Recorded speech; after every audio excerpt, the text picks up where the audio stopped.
welcome you back to another episode of STC BTN. Today we have a very special guest, Miss Steele. So what did you study at uni? When I went to uni, I went to UNSW and I studied aerospace engineering. Oh wow. Yeah, it was pretty cool. That's pretty cool, yeah. Okay, so why did you want to study that field of engineering?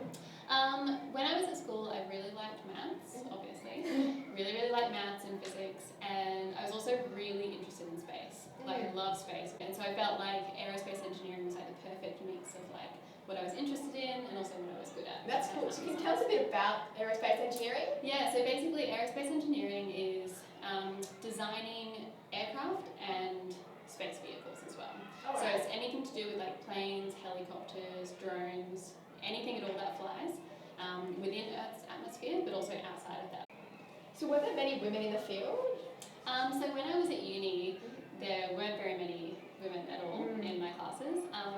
When I finished, there was about 75 people who graduated with me as aerospace engineers, and there were, I think, 3 of us. Wow, that's women. so Yeah, not very many, and they really want a lot more women to do engineering. Okay, so I heard you worked at Qantas. Yes. What was that like? It was really interesting. It was pretty cool.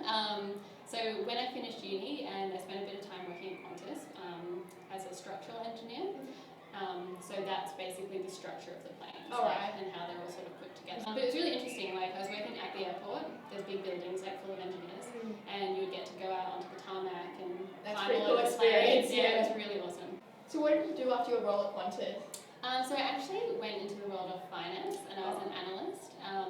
So yeah, quite different. I was like in a big office in Circular Quay, and yeah, doing a lot of like calculations, a lot of spreadsheets. Yeah. So did you have to do another course to do that job? Or? No, I didn't actually. In finance, I actually hire a lot of people who are engineers. It's interesting because engineering, I think, is a degree that it doesn't necessarily have to lead you to being an engineer, because once you have that degree, it's sort of like proof to people that you're good at these things, and those things are required in a lot of jobs. So how did you become a teacher? Yeah, it's a good question. Obviously, I've had like a few jobs already, a few different changes. So I actually started doing this job where I was teaching people how to code. So I'd go into companies and I would teach people how to code, I would teach them about technology. I really liked it. Yeah, sounds interesting. Yeah, it was really interesting, and I found like what I enjoyed the most was actually like teaching people about these things. And also, you know, looking at where I was in engineering, where I was in finance, in every single job that I've had, like I was usually the only girl in the room. And like that's obviously not a very good situation. Exactly. So I thought, yeah, being a teacher, hopefully inspire some people like yourself, Isabella, to, you know, do a bit more maths and science in the future. And you obviously had to go back to uni? I did have to go back to uni, I had to go back and I did a Masters of Teaching, so it took 2 years. But it was really fun. Yeah, because I really like it. So and I guess you love maths as well. Yeah, that's right. When you're doing something you like, it's not really that hard. So you've obviously had quite a lot of experience in the field. So why is it important that more women choose engineering, science and maths? Yeah, it's really important, obviously. I think, you know, so much of what we do now, so like so many jobs, so many things that we use all rely on technology. So no matter what you do, I think having an interest in maths and science and engineering is just going to open up so many more opportunities for you. You know, if you like maths, it doesn't mean you have to be a mathematician. Yeah, that's true. If you like maths, it can just open up many more jobs. And I think, you know, when like people are designing apps and everything now, like we use them all the time, and so many of the people making and designing apps are men. Like they're just the vast majority of developers, people are working in that field.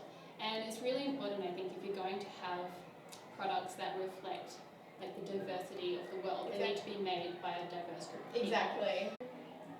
So here there's a very exciting opportunity about space coming up next term. Can you tell us a bit more? Yes, it's very exciting. So this is for our Year 7 students. Anyone watching, get excited. We're having a space project next term. So it's going to be a really exciting big project where you basically design a space mission. Everything from like where you're going to go, like how you're going to get there, what you're going to take with you, you know, is it a one-way trip or a two-way trip? We're basically looking at the idea that as humans we might have to leave Earth eventually, so we're going to set up a colony somewhere else. That's so interesting. That sounds really fun. It's going to be really cool. So it's been really interesting hearing about some of your stories, and I'm sure there's many more teachers with pretty cool stories like you. Is there anyone you'd like to see on the show? Good question. I think you should interview Mr. Darchi next. I think he would have an interesting story to tell. I agree, definitely. Okay, well hopefully we'll see you on the show, Mr. Darchi, next week. And thank you for watching this episode of STC BTN. We hope to see you next time. Bye! Bye.